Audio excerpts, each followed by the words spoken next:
ಸಾಹೇಬ್ರೆ, ನಾನು ನಿಮ್ಮ ಸಾಮಾನುಗಳನ್ನು ಎತ್ತಿಕೊಳ್ಳಲೆ? ಈಗಷ್ಟೇ ಬಸ್ನಿಂದ ಇಳಿದ ನರೇಂದ್ರನು ಧ್ವನಿ ಬಂದ ಕಡೆಗೆ ಹಿಂತಿರುಗಿ ನೋಡಿದಾಗ ಅವನದೇ ವಯಸ್ಸಿನ ಹರಿದ ಬಟ್ಟೆಗಳನ್ನು ತೊಟ್ಟ ಒಬ್ಬ ವಯಸ್ಸಿಗೆ ಬಂದ ಹುಡುಗ ಇವನ ಲಗೇಜ್ ಕಡೆ ನೋಡುತ್ತಾ ನಿಂತಿದ್ದನು. ಆಗ ನರೇಂದ್ರ ಅವನನ್ನು ತಿರಸ್ಕರಿಸುತ್ತಾ ಹೇಳಿದನು, ಬೇಡ, ನನ್ನ ಲಗೇಜನ್ನು ನಾನೇ ಎತ್ತಿಕೊಳ್ಳುತ್ತೇನೆ. ಇದನ್ನು ಕೇಳಿ ಆ ಹುಡುಗನಿಗೆ ಸ್ವಲ್ಪ ನಿರಾಸೆಯಾಯಿತು. ಮತ್ತೆ ಹೇಳಿದನು, ಸಾಹೇಬ್ರೆ, ನೀವು ಏನು ಕೊಡುತ್ತೀರೋ ಅಷ್ಟೇ ಸಾಕು. ನಾನು ತುಂಬ ಅಸಹಾಯಕನಾಗಿದ್ದೇನೆ. ನೀವು ಕೊಡುವ ಅಲ್ಪ ಸ್ವಲ್ಪ ಹಣದಿಂದ ನನಗೆ ಒಪ್ಪೊತ್ತಿನ ಊಟ ದೊರೆಯುತ್ತದೆ. ಆಗ ನರೇಂದ್ರ ತದೇಕ ಚಿತ್ತದಿಂದ ಅವನ ಕಡೆಗೆ ನೋಡುತ್ತಿದ್ದ. ಆ ಹುಡುಗನ ಕಣ್ಣಿನಿಂದ ಕಣ್ಣೀರು ಇಳಿಯುತ್ತಿತ್ತು. ಆಗ ನರೇಂದ್ರ ಗಮನವಿಟ್ಟು ಆ ಹುಡುಗನನ್ನು ವೀಕ್ಷಿಸಿದಾಗ ಈತ ತನ್ನ ಬಾಲ್ಯದ ಗೆಳೆಯ ಮೋಹನ್ ಎಂದು ಅರ್ಥವಾಯಿತು. ನಂತರ ನರೇಂದ್ರನು ಅವನಿಗೆ ಹೇಳಿದ, ಅಯ್ಯೋ ಪೆದ್ದು, ನನ್ನ ಜೊತೆ ಬಾ ಎಂದು ಹತ್ತಿರದ ಡಾಬಾಗೆ ಕರೆದುಕೊಂಡು ಹೋದನು ಮತ್ತು ಕೇಳಿದನು, ತಿನ್ನಲು ಏನು ತೆಗೆದುಕೊಳ್ಳುತ್ತೀಯಾ?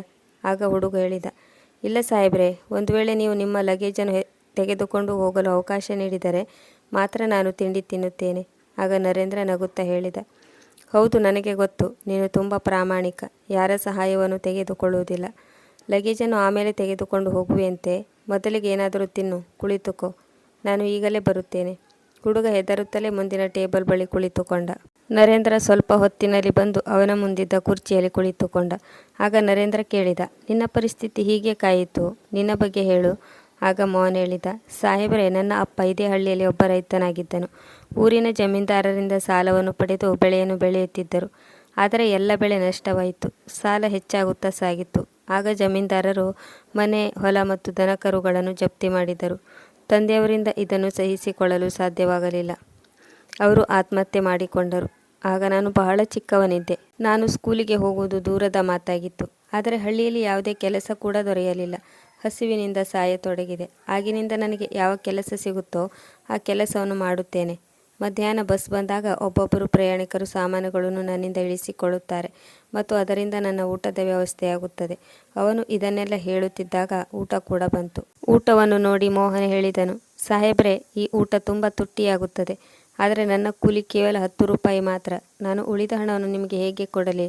ಆಗ ನರೇಂದ್ರ ನಗುತ್ತಾ ಹೇಳಿದನು, ಈಗ ನಾನು ಇಲ್ಲಿಗೆ ಬಂದಿದ್ದೇನೆ ಎಂದ ಮೇಲೆ ಮರಳಿ ಕೂಡ ಹೋಗುತ್ತೇನೆ. ಬರುವಾಗ ಕೂಡ ನನ್ನ ಲಗೇಜನ್ನು ಎತ್ತಿಕೋ. ನರೇಂದ್ರ ಉದ್ದೇಶಪೂರ್ವಕವಾಗಿಯೇ ತನ್ನ ಗುರುತನ್ನು ಅವನಿಗೆ ಹೇಳಲು ಇಷ್ಟಪಡಲಿಲ್ಲ. ಅವನಿಗೆ ಗೊತ್ತಿತ್ತು, ಒಂದು ವೇಳೆ ತಾನು ಹಾಗೆ ಮಾಡಿದರೆ ಮೋಹನ್ ಅವನಿಂದ ಯಾವುದೇ ಸಹಾಯವನ್ನು ತೆಗೆದುಕೊಳ್ಳುವುದಿಲ್ಲ ಎಂದು. ನರೇಂದ್ರನಿಗೆ ಗೊತ್ತಿತ್ತು, ಮೋಹನ್ ತುಂಬ ಹಸಿದಿದ್ದ ಎಂದು. ಅವನು ಬೇಗ ಬೇಗ ಊಟವನ್ನು ಮಾಡತೊಡಗಿದನು. ಇತ್ತ ನರೇಂದ್ರ ಸ್ವಲ್ಪ ಸಮಯ ತನ್ನ ಬಾಲ್ಯದ ನೆನಪುಗಳಿಗೆ ಜಾರಿದನು. ಅವರಿಬ್ಬರು ಒಂದೇ ಸ್ಕೂಲಲ್ಲಿ ಓದುತ್ತಿದ್ದರು. ಇಬ್ಬರು ಜೊತೆ ಜೊತೆಗೆ ಆಡುತ್ತಿದ್ದರು. ಮೋಹನ್ ಓದುವುದರಲ್ಲಿಯೂ ಸಹ ತುಂಬ ಮುಂದಿದ್ದನು.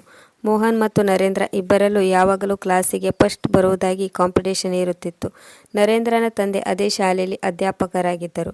ನರೇಂದ್ರನ ತಂದೆಯ ಟ್ರಾನ್ಸ್ಫರ್ ಆಯಿತು. ಆಗ ನರೇಂದ್ರ ಈ ಸ್ಕೂಲನ್ನು ಬಿಟ್ಟು ಸಿಟಿಗೆ ಹೊರಟು ಹೋದನು. ಈಗ ಅವನು ಸಿಟಿಯಲ್ಲಿ ಕಾಲೇಜಿನಲ್ಲಿ ವ್ಯಾಸಂಗ ಮಾಡುತ್ತಿದ್ದ. ಈಗ ರಜೆ ಇದ್ದುದರಿಂದ ತುಂಬ ದಿನಗಳಾದ ಮೇಲೆ ಹಳ್ಳಿಯ ತನ್ನ ಬಾಲ್ಯದ ಗೆಳೆಯರನ್ನು ಭೇಟಿಯಾಗಲು ಹಳ್ಳಿಗೆ ಬಂದಿದ್ದನು. ಹೀಗೆ ಯೋಚಿಸುತ್ತಾ ನರೇಂದ್ರ ತನ್ನದೇ ಆದ ಯೋಚನೆಯಲ್ಲಿ ಮುಳುಗಿದ್ದನು. ಆಗ ಮೋಹನ್ ಹೇಳಿದನು, ಸಾಹೇಬ್ರೆ, ನನ್ನ ಊಟ ಆಯಿತು, ನಡೆಯಿರಿ, ನಿಮ್ಮ ಸಾಮಾನುಗಳನ್ನು ಎತ್ತಿಕೊಳ್ಳುತ್ತೇನೆ. ಆಗ ನರೇಂದ್ರ ಹೇಳಿದ, ಆನಂತರ ಹೋಗೋಣ, ಕುಳಿತುಕೋ. ಮತ್ತೆ ನಿನ್ನ ಬಗ್ಗೆ ಹೇಳು. ಈಗ ಎಲ್ಲಿ ಇರುತ್ತೀಯಾ ಮತ್ತು ಮುಂದೆ ಏನು ಮಾಡಬೇಕೆಂದುಕೊಂಡಿದ್ದೀಯಾ? ಆಗ ಮೋಹನ್ ಹೇಳಿದ, ಸಾಹೇಬ್ರೆ, ನನ್ನ ಬಗ್ಗೆ ತಿಳಿದುಕೊಂಡು ನೀವೇನು ಮಾಡುವಿರಿ? ನಾನು ಹೀಗೆ ಬೀದಿಯಲ್ಲಿ ಕೂಲಿ ಮಾಡುತ್ತಿದ್ದೇನೆ. ಹೀಗೆ ಯಾವಾಗಲೂ ಕೂಲಿ ಮಾಡುತ್ತಿರುತ್ತೇನೆ ಮತ್ತು ಒಂದು ದಿನ ಹೀಗೆ ಸಾಯುತ್ತೇನೆ. ಒಂದು ಕಾಲವಿತ್ತು, ಆಗ ನಮ್ಮ ಬಳಿ ಎಲ್ಲವೂ ಇತ್ತು. ನಮ್ಮ ಮುಂದೆ ಕಾಣುತ್ತಿದೆಯಲ್ಲ ಈ ಶಾಲೆ, ನಾನು ಇಲ್ಲೇ ಓದುತ್ತಿದ್ದೆ, ಗೆಳೆಯರೊಂದಿಗೆ ಆಟವಾಡುತ್ತಿದ್ದೆ. ಆಗ ನರೇಂದ್ರ ಕೇಳಿದನು, ಈಗ ಓದಲು ಮನಸ್ಸಿಲ್ಲವೇ? ಮೋಹನ್ ಹೇಳಿದನು, ಸಾಹೇಬ್ರೆ, ಅಪ್ಪ ಅಮ್ಮನ ಬೆಲೆ ಏನು ಎಂದು ಅವರು ಸತ್ತ ಮೇಲೆ ಮಾತ್ರ ತಿಳಿಯುವುದು. ನನ್ನ ತಂದೆ ನನ್ನನ್ನು ಒಬ್ಬ ಸರ್ಕಾರಿ ಅಧಿಕಾರಿಯನ್ನಾಗಿ ಮಾಡಬೇಕೆಂದಿದ್ದರು. ನರೇಂದ್ರ ಅವನ ಮಾತನ್ನು ಗಮನವಿಟ್ಟು ಕೇಳುತ್ತಿದ್ದನು. ಆದರೆ ಮೋಹನ್ನಿಗೆ ಒಂದು ಕ್ಷಣವೂ ಕೂಡ ತನ್ನ ಮುಂದಿರೋ ವ್ಯಕ್ತಿ ತನ್ನಿಂದ ದೂರವಾದ ಬಾಲ್ಯದ ಗೆಳೆಯ ನರೇಂದ್ರ ಎಂಬುದು ಅರಿವಾಗಲಿಲ್ಲ.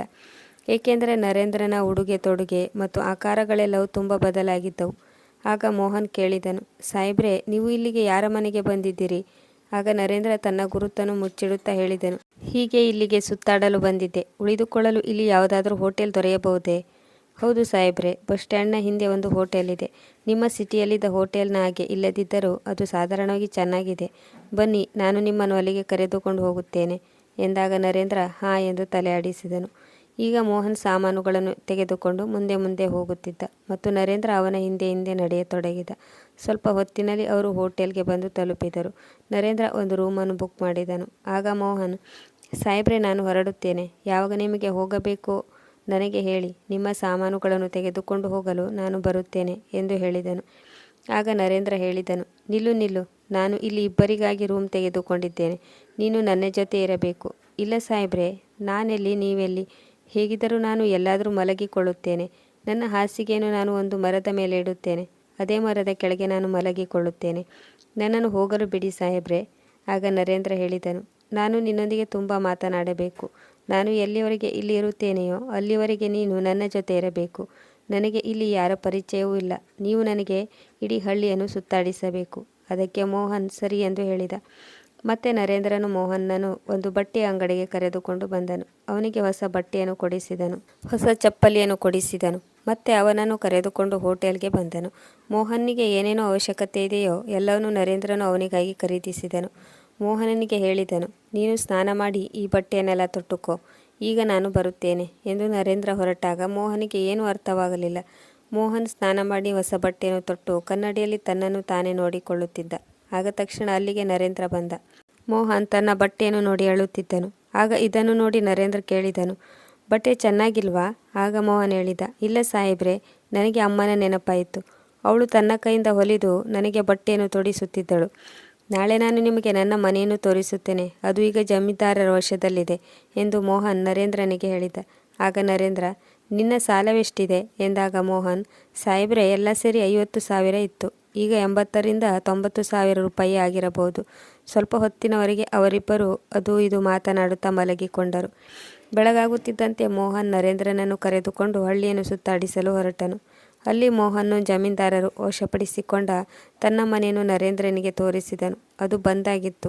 ಅವನು ಮಲಗುವ ಮರದ ಬಳಿ ಕರೆದುಕೊಂಡು ಹೋದನು ಮತ್ತು ಹೇಳಿದನು, ಸಾಹೇಬ್ರೆ, ಈ ಮರವೇ ನನ್ನ ಅಪ್ಪ ಅಮ್ಮ ಎಲ್ಲವೂ. ನಾನು ಇಲ್ಲೇ ಮಲಗುತ್ತೇನೆ. ಆಗ ನರೇಂದ್ರ ಹೇಳಿದನು, ಮೋಹನ್, ನಾನು ನಿನಗೆ ಸುಳ್ಳು ಹೇಳಿದ್ದೆ. ನಾನು ಹಳ್ಳಿಯನ್ನು ಸುತ್ತಾಡಲು ಇಲ್ಲಿಗೆ ಬಂದಿರಲಿಲ್ಲ. ಬದಲಾಗಿ ನಿನ್ನನ್ನು ಭೇಟಿಯಾಗಲೆಂದೇ ಬಂದಿದ್ದೆ. ಕೇಳಿ ಮೋಹನ್ ಆಶ್ಚರ್ಯಚಕಿತನಾದನು.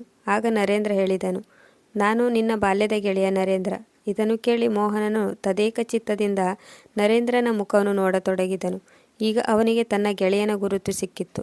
ಅವನ ಕಣ್ಣಿಂದ ಕಣ್ಣೀರು ಇಳಿಯತೊಡಗಿತ್ತು. ಒಂದೇ ಸಮನೆ ನರೇಂದ್ರನನ್ನೇ ಎವೆಯಿಕ್ಕದೆ ನೋಡುತ್ತಿದ್ದ. ಅವನ ಅಂತರಾಳದಿಂದ ಕಣ್ಣೀರಿನ ಪ್ರವಾಹ ಉಕ್ಕಿ ಹರಿಯುತ್ತಿತ್ತು. ಇಷ್ಟು ವರ್ಷಗಳು ಅವನು ಅನುಭವಿಸಿದ ನೋವು ಅವನ ಕಣ್ಣಿನಿಂದ ಹರಿದು ಬರುತ್ತಿತ್ತು. ಇಂದು ತನ್ನವರೊಬ್ಬರು ತನ್ನನ್ನು ವಿಚಾರಿಸಲು ಬಂದಿದ್ದಾರೆ ಎಂದು ಈ ಮಾತಿನ ಮೇಲೆ ಈಗಲೂ ಅವನಿಗೆ ನಂಬಿಕೆ ಬರಲಿಲ್ಲ. ಆಗ ನರೇಂದ್ರನು ಅವನನ್ನು ಸುಮ್ಮನಾಗಿಸಿದನು ಮತ್ತು ಮೋಹನ್ನನ್ನು ಕರೆದುಕೊಂಡು ಅವನ ಮನೆಗೆ ಹೋದನು. ಸ್ವಲ್ಪ ಹಣವನ್ನು ತನ್ನ ಚಿಕ್ಕಪ್ಪನಿಂದ ಸಾಲವಾಗಿ ಪಡೆದುಕೊಂಡನು. ಮತ್ತೆ ಸಾಕಷ್ಟು ರೈತರನ್ನು ಒಟ್ಟಿಗೆ ಸೇರಿಸಿ ಜಮೀನ್ದಾರನ ಮನೆಗೆ ತಲುಪಿದನು. ಜಮೀನ್ದಾರಲ್ಲಿ ಕೇಳಿದನು, ಮೋಹನನ ತಂದೆಯವರ ಮೇಲೆ ಎಷ್ಟು ಸಾಲವಿದೆ? ಆಗ ಜಮೀನ್ದಾರರು ದರ್ಪದಿಂದ ಹೇಳಿದನು, ಇವನ ಸಾಲವನ್ನು ಯಾರು ತೀರಿಸುತ್ತಾರೆ? ಇವನ ಬಳಿಯಂತೂ ಒಂದು ಕವಡೆ ಕಾಸು ಕೂಡ ಇಲ್ಲ. ಇದ್ದಿದ್ದರೆ ಇವನ ತಂದೆ ಆತ್ಮಹತ್ಯೆ ಮಾಡಿಕೊಳ್ಳುತ್ತಿರಲಿಲ್ಲ. ಎಲ್ಲ ಸೇರಿ 1,00,000 ಸಾಲವಿದೆ. ನರೇಂದ್ರ ಬ್ಯಾಗಿನಿಂದ 1,00,000 ರೂಪಾಯಿ ತೆಗೆದು ಜಮೀನ್ದಾರನಿಗೆ ನೀಡಿದನು ಮತ್ತು ಹೇಳಿದನು, ಇವನ ಹೊಲ, ಮನೆ ಮತ್ತು ಜಾನುವಾರುಗಳು ಈಗಲೇ ವಾಪಸ್ ಮಾಡಿ ಎಂದಾಗ ಜಮೀನ್ದಾರರು ಇದನ್ನು ನೋಡುತ್ತಲೇ ಗಾಬರಿಯಾದರು. ಆದರೆ ಇಷ್ಟೆಲ್ಲ ಜನರ ಮುಂದೆ ಅವನಾದರೂ ಏನು ಮಾಡಲು ಸಾಧ್ಯ? ಮನೆಯ ಚಾವಿ ಮತ್ತು ಎಲ್ಲ ಕಾಗದ ಪತ್ರಗಳನ್ನು ಮರಳಿ ನೀಡಿದನು. ಜಾನುವಾರುಗಳನ್ನು ಮೋಹನ್ನ ಮನೆಗೆ ಕಳುಹಿಸಿಕೊಟ್ಟನು. ನರೇಂದ್ರನು ಮೋಹನಿಗೆ ಬೆಳೆಯನ್ನು ಬೆಳೆಯಲು ಸ್ವಲ್ಪ ಹಣವನ್ನು ಸಹ ನೀಡಿದನು. ಆಗ ಮೋಹನ್ ನರೇಂದ್ರನ ಕಾಲಿಗೆ ಬಿದ್ದು ಅಳತೊಡಗಿದನು. ಆಗ ನರೇಂದ್ರನು ಅವನನ್ನು ಮೇಲಕ್ಕೆತ್ತಿ ಸಮಾಧಾನಪಡಿಸುತ್ತಾ ಹೇಳಿದನು, ಗೆಳೆಯ, ಮುಂದೆ ನೀನು ತುಂಬ ಎತ್ತರಕ್ಕೆ ಬೆಳೆದು ನಿಲ್ಲಬೇಕಾಗಿದೆ. ಮುಂದಿನ ಬಾರಿ ನಾನು ಹಳ್ಳಿಗೆ ಬಂದಾಗ ನನ್ನ ಗೆಳೆಯ ಖುಷಿಯಿಂದ ಇರಬೇಕು. ಇಷ್ಟು ಹೇಳಿ ನರೇಂದ್ರನು ಮೋಹನ್ನನ್ನು ಆಲಂಗಿಸಿಕೊಂಡನು. ಮಾರನೇ ದಿನ ನರೇಂದ್ರನು ಸಿಟಿಗೆ ಹೊರಟನು.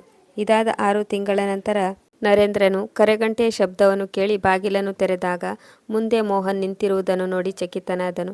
ಈಗ ಮೋಹನ್ ತುಂಬ ಬದಲಾಗಿದ್ದನು. ನರೇಂದ್ರ ಮೋಹನ್ನನ್ನು ಅಪ್ಪಿಕೊಂಡನು.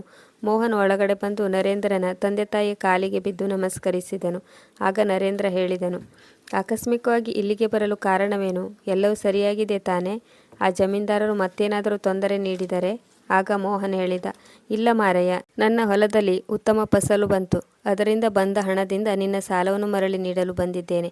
ಇದರಲ್ಲಿ 20,000 ರೂಪಾಯಿ ಇದೆ. ಉಳಿದ ಹಣವನ್ನು ಕ್ರಮೇಣ ಹಿಂತಿರುಗಿಸುತ್ತೇನೆ. ಆಗ ನರೇಂದ್ರ ಹೇಳಿದನು, ನೀನು ನನ್ನ ಫ್ರೆಂಡ್. ನಾನು ನಿನಗೆ ಯಾವುದೇ ಸಾಲವನ್ನು ನೀಡಿಲ್ಲ. ನೀನು ಹೇಗೆ ಆ ರೀತಿ ಯೋಚಿಸಿದೆ? ನಾನು ಈ ಹಣವನ್ನು ತೆಗೆದುಕೊಳ್ಳಲು ಸಾಧ್ಯವಿಲ್ಲ. ಆದರೆ ಮೋಹನ್ ಒಪ್ಪದೆ ಹಠ ಮಾಡತೊಡಗಿದನು. ಆಗ ನರೇಂದ್ರನ ತಂದೆ ಹೇಳಿದರು, ಮಗ, ಈ ಹಣವನ್ನು ಇಟ್ಟುಕೋ. ಇದು ಅವನ ಪ್ರಾಮಾಣಿಕತೆ. ಅವನು ಅದನ್ನು ಪಾಲನೆ ಮಾಡುತ್ತಿದ್ದಾನೆ. ನರೇಂದ್ರ ಹಣವನ್ನು ಇಟ್ಟುಕೊಂಡನು. ಮತ್ತೆ ಮೋಹನನು ನಾಚಿಕೆಯಿಂದ ತನ್ನ ಮದುವೆ ಕಾರ್ಡನ್ನು ನರೇಂದ್ರನಿಗೆ ಕೊಟ್ಟನು. ಆಗ ನರೇಂದ್ರ ಹೇಳಿದನು, ಇದೇನಪ್ಪ, ಮದುವೆ ಮಾಡಿಕೊಳ್ತಾ ಇದೆಯಾ ಎಂದು ರೇಗಿಸಿದನು. ಅದಾದ ಮೇಲೆ ಕೆಲವು ದಿನಗಳ ನಂತರ ನರೇಂದ್ರನು ತನ್ನ ಪರಿವಾರ ಸಮೇತವಾಗಿ ಮೋಹನ್ನ ಮದುವೆಗೆ ಹಾಜರಾದನು. ಇದನ್ನು ನೋಡಿ ಮೋಹನನಿಗೆ ತುಂಬ ಖುಷಿಯಾಯಿತು. ಅವನ ಜೊತೆಗೆ ಅವರಿಬ್ಬರ ಗೆಳೆತನ ಚೆನ್ನಾಗಿರಲೆಂದು ಇಡೀ ಹಳ್ಳಿಯ ಜನರು ಅವರಿಗೆ ಶುಭ ಹಾರೈಸಿದರು. ವೀಕ್ಷಕರೇ, ಈ ಕಥೆಯಿಂದ ನಾವು ಯಾವ ಪಾಠವನ್ನು ಕಲಿಯುತ್ತೇವೆ ಎಂದು ನಿಮ್ಮ ಅನಿಸಿಕೆಗಳನ್ನು ಅವಶ್ಯವಾಗಿ ಕಮೆಂಟ್ ಮಾಡಿ ಮತ್ತು ಲೈಕ್ ಮಾಡಿ, ಸಬ್ಸ್ಕ್ರೈಬ್ ಮಾಡಿ. ಮುಂದಿನ ಕಥೆಯೊಂದಿಗೆ ಮತ್ತೆ ಭೇಟಿಯಾಗೋಣ. ಕತೆ ಕೇಳಿದ್ದಕ್ಕೆ ಧನ್ಯವಾದಗಳು.